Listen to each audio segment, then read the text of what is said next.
V tem zaboju je v Slovenijo prišel skrbno zavarovan kos zgodovine, več kot 500 let star viteški oklep, ki ga je nosil sam Maksimilijan I. Habsburški.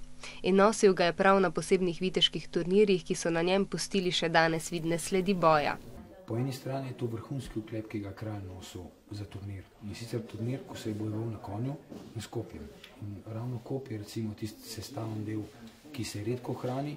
Ohrani se v glavnem torej sprednji ščitnik. Pomembno je, da je Maksimilijan Habsburški imel svoje bojne tovariše, s katerimi je hodil na turnirje.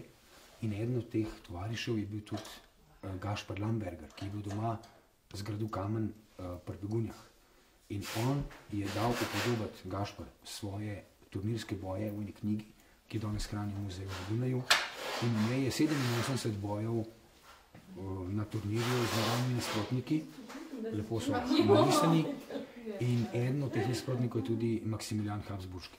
Viteški turnirji so bili sicer v prvi vrsti namenjeni treningu, da so se vitezi naučili različnih vrst bojevanja, po drugi strani pa so služili tudi zabavi.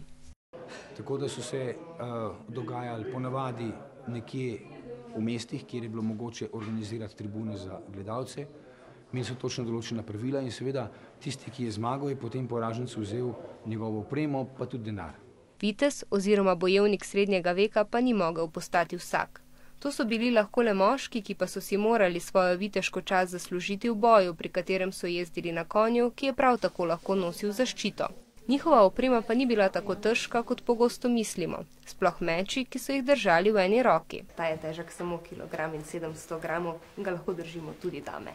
Sicer pa so imeli vitezi v srednjeveški družbi trojno vlogo. So služili svojemu gospodu in od njega v zameno za to vojaško službo dobili posestvo, lahko tudi grad. Potem so pa v okviru svoje krščanske vere morali služiti Bogu.